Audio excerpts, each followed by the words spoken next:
सुप्रभात बच्चों।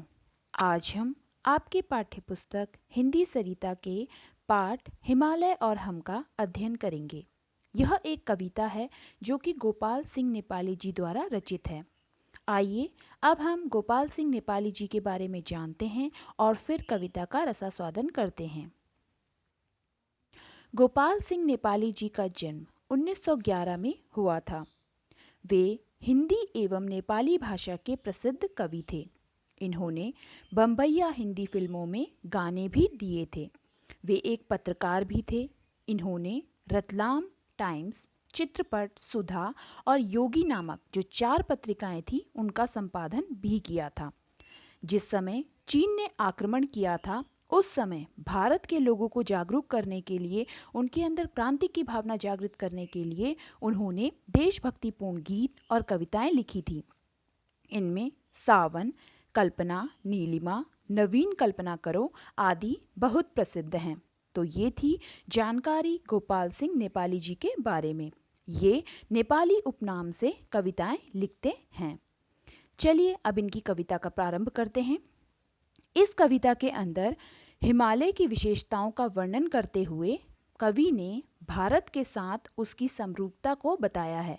उन्होंने ये बताया है कि हिमालय और भारत किस प्रकार आपस में जुड़े हुए हैं, किस प्रकार भारत का हिमालय के साथ संबंध स्थापित है। गिरिराज हिमालय से भारत का कुछ ऐसा ही नाता है। कवि कहते हैं कि गिरिराज मतलब पर्वतों के राजा हिमालय का भारत के साथ बहुत ही प्यारा संबंध है, कुछ ऐसा नाता है। इतनी ऊंची इसकी चोटी कि सकल धरती का ताज यही, पर्वत पहाड़ से भरी धरा पर केवल पर्वत राज यही।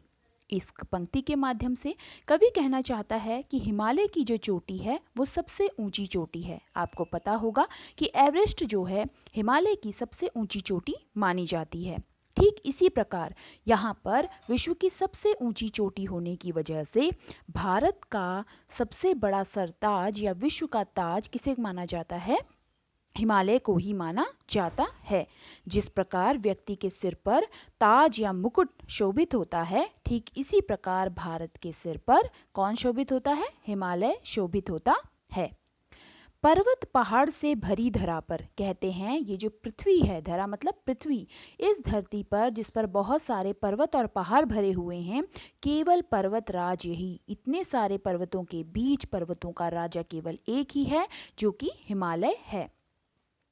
अंबर में सिर कहते हैं कि इसका जो सिर है वो अंबर में है। इसका मतलब ये है कि इसकी ऊंचाई इतनी अधिक है कि ऐसा लगता है कि यह आसमान को स्पर्श कर रहा हो, और पाताल चरण, इसकी गहराई इतनी अधिक है कि ऐसा लगता है कि जो इसके चरण हैं वो पाताल को स्पर्श कर रहे हैं। मन इसका गंगा का बचपन कहते हैं कि जो ये हिमालय है इसका मन बचपन किसके समान है? मन जो है निर्मल है, जो इसका बचपन की जो है वो बच्चों की तरह इसका जो मन है वो पवित्र है, क्योंकि यहाँ पर गंगा नदी का उद्गम होता है।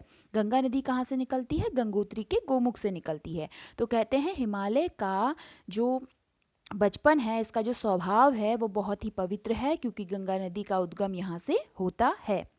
तन वरण वरण मुख निरावरण कहते हैं इसका जो मुख है उसके वो क्या है? निरावरण है, धरती के लिए खुला हुआ है। इसके ऊपर बहुत सारे तन वरण वरण अनेक प्रकार की वनस्पतियां इसके ऊपर छाई हुई हैं। वरण वरण मतलब भिन्न भिन्न प्रकार के, भिन्न भिन्न तरह के जो फूल हैं, वनस्पति हैं, वो यहाँ पर आच्छादित हैं। इसकी छाया में जो भी है वह मस्तक नहीं झुकाता है। हिमालय गिरिराज से भारत का कुछ ऐसा ही नाता है। लेखक कहते हैं कि इनकी छाया में मतलब जो ये हिमालय है इसकी छाया में जो भी आता है वह सभी को आश्रय देता है, और इसकी छाया में जो भी आ जाता है वह कभी भी अपना मस्तक, अपना शीश नहीं झुकाता, क्योंकि वह आत्मविश्वास से भर जाता है। जिस प्रकार हिमालय पूर्ण उत्साह से, आत्मविश्वास से परिपूर्ण है, इसी प्रकार ये जो भारत के साथ जुड़कर जिस प्रकार भारत के लोग आत्मविश्वास से परिपूर्ण हैं, ठीक उसी प्रकार यहाँ पर इसके साथ जुड़कर लोग यदि इनके साथ जुड़ जाते हैं तो कभी भी वे लोग मस्तक नहीं झुकाते हैं, अर्थात उनका आत्मविश्वास कभी खत्म नहीं होता है। गिरिराज हिमालय से भारत का कुछ ऐसा ही नाता है। कहते हैं कि गिरिराज मतलब पर्वतों के राजा हिमालय का भारत के साथ कुछ इसी प्रकार का नाता है। आगे देखते हैं क्या कहते हैं। अरुणोदय की पहली लाली इसको ही चूम निखर जाती, फिर संध्या की अंतिम लाली इस पर ही झूम बिखर जाती। कहते हैं जो उदय है, अरुणोदय मतलब जो सूर्य की लालिमा है, सूर्य का उदय जो है वो सबसे पहले इस हिमालय की चोटी को ही चूम कर निखर जाता है, अर्थात यहाँ भारत पे अरुणाचल प्रदेश वाला जो क्षेत्र है वहाँ पर सबसे प्रारंभ में सूर्य का उदय होता है। और इसकी जो प्रारंभिक किरणें हैं, सूर्य की प्रारंभिक किरणें जो हैं वो किसको छू लेती हैं, पर्वतों को छूकर चूमकर निखर जाती हैं। और फिर जब शाम संध्या की अंतिम लाली मतलब जिस समय शाम होती है उस समय इसको ही चूमकर वे भी क्या हो जाती हैं, बिखर जाती हैं। मतलब यहाँ पर जो सूर्य की प्रारंभिक किरणें हैं और सूर्य की अंतिम किरणें पहाड़ों को छूकर अपने स्वयं को बहुत ही ज़्यादा उत्साहित महसूस करती हैं। इन शिखरों की माया ऐसी, कवि कहते हैं कि इन शिखरों, इन पर्वतों की माया अर्थात सुंदरता इस प्रकार की है जैसे प्रभात संध्या वैसी, जिस प्रकार हमें सुबह नज़र आती है शाम भी हमें वैसी ही नज़र आती है। कहने का तात्पर्य यह है कि जिस प्रकार यहाँ पर प्रकृति फैली हुई है वह सुबह और शाम दोनों में ही एक समान जैसी दिखाई देती है। अमरों को फिर चिंता कैसी, कहते हैं इन्हें बचाने के लिए बहुत से लोगों ने अपना योगदान दिया है। जो भी इन हिमालय के पास आ जाता है उन्हें किसी भी प्रकार की कोई चिंता नहीं रहती है। इस धरती का हर लाल खुशी खुशी से उदय अस्त अपनाता है, गिरिराज हिमालय से भारत का कुछ ऐसा ही नाता है।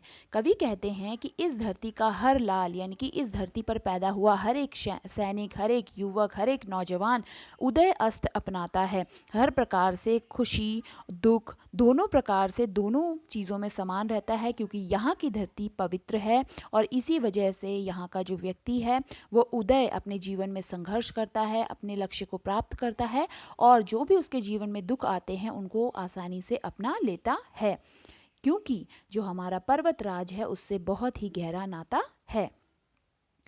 अगली पंक्ति में कहते हैं, इस संध्या को इसकी छाया सागर सी लंबी होती है, हर सुबह यही फिर गंगा की चादर सी लंबी होती है। यहाँ पर कवि कहते हैं कि ये जो इसकी शाम है वो कैसी होती है, बिल्कुल समुद्र की छाया जैसी बिल्कुल लंबी होती है। मतलब इसकी जो संध्या है, इसकी जो शाम है वो बिल्कुल समुद्र की तरह बहुत ही लंबी सी नज़र आती है, क्योंकि ये हिमालय बहुत ऊंचा है और इसकी जो छाया है वो बहुत ही दूर तक नज़र आती है।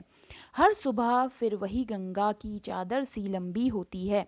यहाँ से गंगा का उद्गम होता है और यहाँ पर बहती हुई जो गंगा नदी नज़र आती है वह ऐसा प्रतीत होता है कि वह क्या है, एक चादर के समान है।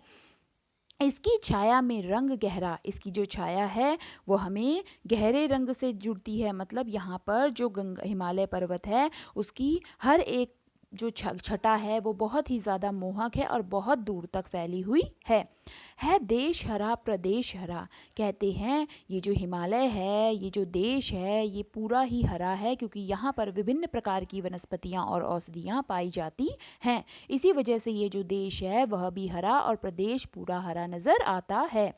हर मौसम है संदेश भरा, इसका पदतल छूने वाले वेदों की गाथा गाता है, गिरिराज हिमालय से भारत का कुछ ऐसा ही नाता है। कवि कहते हैं कि हर मौसम में कोई सा भी यहाँ पर मौसम हो, हर मौसम में यहाँ पर कोई ना कोई संदेश मिलता है। और यहाँ पर क्या होता है, यहाँ का जो मौसम है बहुत ही ज़्यादा मोहक है और संदेश भरा है। इसी वजह से इसका पदतल, इसके जो पैरों की तरफ छूने वाला जो क्षेत्र है वहाँ पर वेदों की गाथा गाता है। यहाँ पर बहुत सारे ऋषि मुनियों ने वेदों की रचना की है और यहाँ पर बड़े बड़े ग्रंथ, उपनिषद, अरण्यक, ये सारे ग्रंथ इसी वजह से लिखे गए हैं क्योंकि यह एक पवित्र स्थल है और यहाँ पर शांति और मौसम से भरा हुआ यह क्षेत्र हमें बहुत ही मनमोहक और आकर्षक दिखाई देता है। इसी वजह से जो यहाँ पर लोग हैं वो आते हैं और अपनी जो रचनाएं हैं उनका निर्माण करते हैं। आगे लेखक कहते हैं, जैसा यह अटल अडिग अविचल वैसे ही है भारतवासी। अब देखो भारत के जो लोग हैं उनके साथ तुलना करते हुए कह रहा है कि जैसे कि ये जो हिमालय है वह अटल है, स्थिर है, बिना ही डगमगाने वाला है, आत्मविश्वास से परिपूर्ण है, वैसे ही जो भारत के लोग हैं वह भी इसी के समान नजर आते हैं। हे अमर हिमालय धरती पर तो भारतवासी अविनाशी। कहते हैं ये जो हिमालय है यदि धरती पर अटल है, अमर है, मतलब यह कभी भी समाप्त होने वाला नहीं है, तो इसी प्रकार जो भारत के लोग हैं वह भी अविनाशी हैं, क्योंकि यहाँ के लोग जो एक बार ठान लेते हैं वह उसे पूरा करके ही छोड़ते हैं। कोई क्या हमको ललकारे, हम कभी न हिंसा से हारे, दुख देकर हमको क्या मारे, गंगा का जल जो भी पी ले वह दुख में भी मुस्काता है, गिरिराज हिमालय से भारत का कुछ ऐसा ही नाता है। यहाँ पर कवि कहते हैं कि हम पर अनेक आक्रमणकारियों ने हमले किए थे। कहते हैं क्या कोई हमको ललकारे, मतलब हम पर जो है बहुत सारे लोगों ने आक्रमण किए हैं, हमको बहुत सारे लोगों ने ललकारा है, हम कभी भी न हिंसा से हारे। हमारे ऊपर जितने भी अत्याचार हुए, आक्रमणकारियों ने यहाँ पर हमें यातनाएं दी, परंतु वे हमारी हिंसा से भी हमें अपनी हिंसा से हमें मार ना सके, हमें हरा ना सके। दुख देकर हमको क्या मारे, हमें अगर उन्होंने यातनाएं दी, दुख दिए, तो भी वे हमें पराजित नहीं कर सके, क्योंकि गंगा का जल जो भी पी ले वह दुख में भी मुस्काता है। गंगा अर्थात जो पवित्र नदी है, यदि लेखक जो है कहता है यदि कोई इसका जल पी ले तो उसके अंदर जो है पवित्रता आ जाती है, और गंगा जो है वो एक तरह से हमारी हर प्रकार के दुखों को दूर करने वाली जननी है, हमारी माँ है।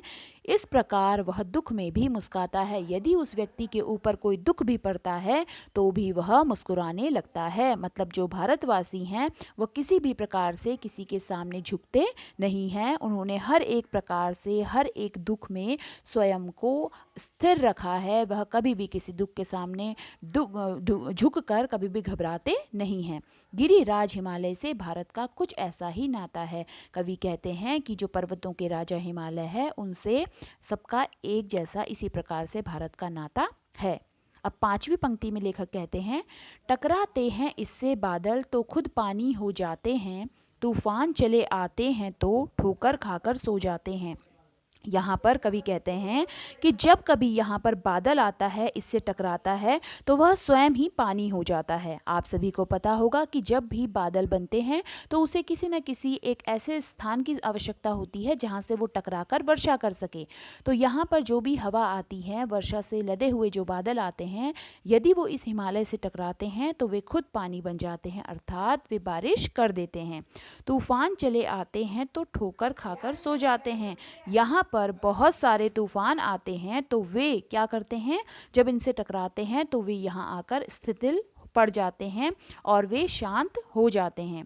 जब जब जनता को विपदा दी, जब जब जनता के ऊपर किसी भी प्रकार की विपत्ति आई है, अर्थात यहाँ पर किसी भी प्रकार का शासन आया है, तो उस समय इसकी सुरक्षा के लिए सभी लोगों ने, बहुत से सैनिकों ने अपना बलिदान दिया है। ठीक इसी प्रकार जो हिमालय है भारत की सुरक्षा के लिए खड़ा रहता है। तब तब निकले लाखों गांधी। यहाँ पर कहते हैं कि जब भारत की सुरक्षा की बात आई तो बहुत से लोगों ने गांधी बनकर इसकी सुरक्षा की। जिस प्रकार गांधी जी ने स्वतंत्रता आंदोलन में भाग लिया था और 1942 के असहयोग आंदोलन और भारत छोड़ो आंदोलन का नेतृत्व किया था, तो ठीक इसी प्रकार यहाँ पर जो हिमालय है उसने भी सभी का क्या किया है, एक तरह से नेतृत्व किया है, सभी को एक प्रकार की सहानुभूति दी है। तलवारों सी टूटी आंधी, और यहाँ पर यदि इस प्रकार की कोई व्यवस्था आन पड़ी है, इस प्रकार का कोई आक्रमण हुआ है या इस प्रकार की कोई विपत्ति आन पड़ी है, तो वहाँ पर जो हिमालय है वो एक तरह से तलवार की ढाल के समान बनकर खड़ा रहा है। इसकी छाया में तूफान चिरागों से शर्माता है, गिरिराज हिमालय से भारत का कुछ ऐसा ही नाता है।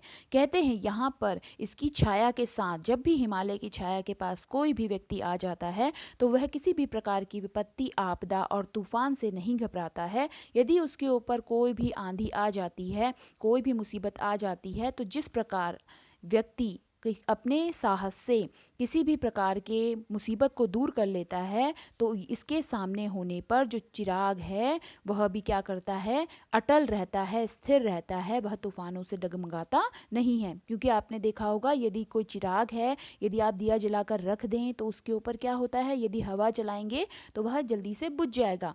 परंतु यहाँ पर क्या है कि जो चिराग है वह स्थिर रहता है, क्योंकि यह उसके साथ एक सहयोगी के तौर पर खड़ा रहता है। वह चिराग अपने आप को बिल्कुल अटल महसूस करता है और तूफान भी इसके सामने आकर अपने घुटने टेक देता है। गिरिराज हिमालय से भारत का कुछ ऐसा ही नाता है। तो इस प्रकार कवि कहते हैं कि जो हिमालय है उसका रिश्ता हमारे भारत के लोगों के साथ बहुत ही गहरा है, क्योंकि यह भारतीयों की सुरक्षा तो करता ही है, साथ ही जल और बहुत सारी अलग अलग औषधियों से समाहित अपने पास रखकर यहाँ के लोगों को जीवन प्रदान करता है। तो इस प्रकार इनकी समानता यहाँ पर बताई हुई है। आशा है आपको ये कविता समझ आई होगी। तो मिलते हैं अगले लेक्चर में, तब तक के लिए धन्यवाद।